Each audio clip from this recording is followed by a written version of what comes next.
Hi there folks, this is Martin, and you'll be pleased to know I'm actually wearing my trousers and I'm wearing a t-shirt this time. Many apologies if my last video offended you with my man boobs, but I was really hot, really stressed. As I said in that video, how difficult can it be to put 4 bits of wood together? So this is the build video of the vivarium that I was gifted. Which, if you remember rightly, was 4 foot wide, 3 foot and a little bit high, and just under 2 foot depth, which isn't big enough for a full-grown bearded dragon. Even though you had the additional height, they still need that minimum floor space of 4 foot by 2 foot. So what we've done, I'm going to turn the video around. I will apologise for the state of the place. Obviously, I was halfway through the 5 foot build, which we've now scrapped. So I've got all the stuff for basically the 5 foot build was already literally just to put substrate in. The lighting was all installed and everything else. So literally everything that was in that has been taken out. I'll turn the camera. This was the background. Had a bit of disaster earlier. I knocked all of this onto the floor. So you can see this was you know, we're still getting it. It's still there. It's still salvageable. What we've decided, there you go, it's still salvageable. Decided we're going to sort of turn that into like an extra sort of basking, spacey type hidey thing. So there we go. Got power tools everywhere. Unplugged hazard to stay. This place is a health and safety nightmare. To be honest, if my landlords came round at the moment, my God. Well, thankfully due to COVID, hopefully they won't. So onto the build. Right, how difficult is it to stick 4 bits of wood together? It's basically taken me a day and a bit to put these 4 bits of wood together. What we got is basically 4 melamine shelves, cut to the size of the existing vivarium. A few pitfalls on the way. I'll show you this corner here. I had 3 bits of wood stuck together. Went to turn it over to put the 4th one through, and as you can see the sides there, it's all cracked. Thankfully I had some metal braces, so I've added some metal braces and then put additional screws in. This is all going to be sealed. And then at the back here, this is the existing unit. What I've done, you can just see there, I put some pieces of the same melamine chipboard, whatever stuff, screwed and glued and screwed. Obviously, because that's going to be our join just along here. We're going to put some melamine on the base here, underneath it, so it levels it up. Now, as you can see here, these bits are joined by a metal rod.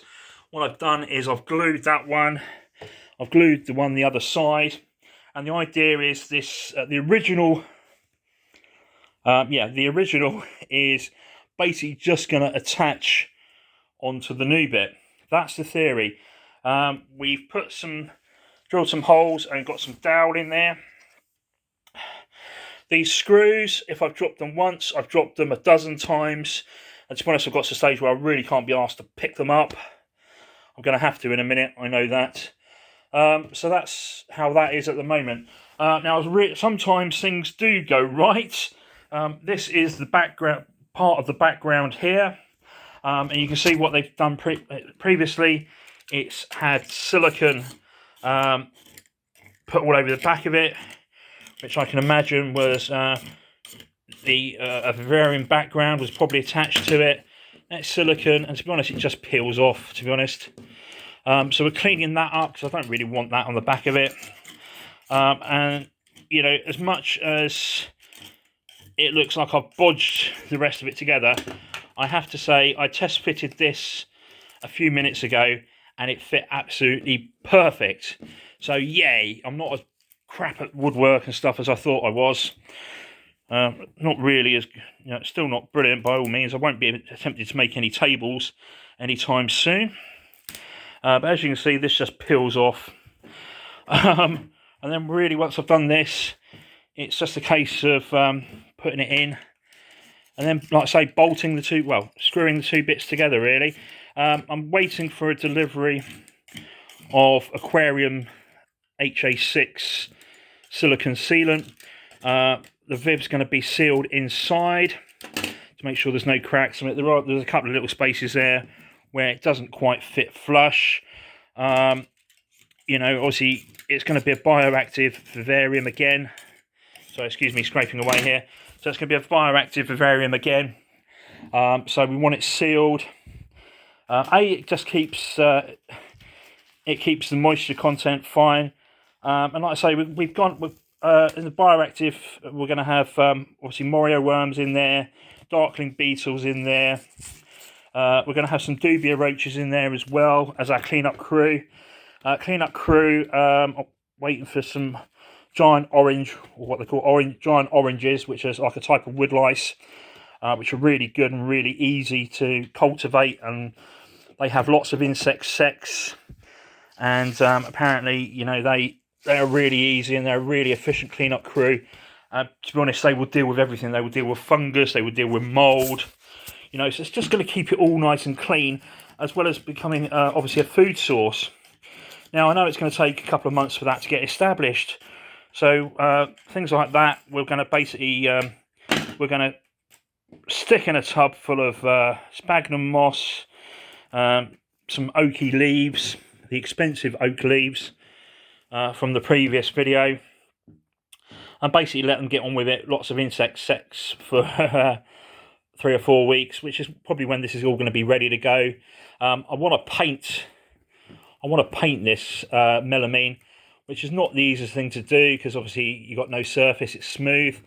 So basically, once this is all put together, there you go. This is probably an easy way. Just rub your hand over it and you can see it's just coming off like that. There you go. Easy way of getting rid of all your silicone that you don't want on there. Oh, look at that, lovely. Oh, it feels quite weird as well. There you go. It's just like peeling it off. So that'll be off in no time. So there we go. So that's our build at the moment. Like I say, it's actually starting to go right. I'd like my lounge back. I really would. Somebody's supposed to be coming and buying the 5-foot vivarium on Thursday, which not only will give me some space, it'll replenish my bank account a bit. So that would be very much appreciated. Anyway, thanks for watching. Another video later or tomorrow, depending on how we get on. To be honest, I've done an awful lot today. I'm probably going to stop in a bit, drink some coffee. I really want to crack on with these backgrounds, get this all bolted together. And like I say, I'll come back tomorrow with another update for you. Obviously, if you are using sharp knives or blunt knives like this, please do be careful. Make sure there's adult supervision if required. And if you're an adult like me, make sure you still got some adult supervision, or at least got some plasters. So anyway, speak to you all soon, folks. Thanks for watching. And I'll be back. I'll be back, as one of my famous friends says.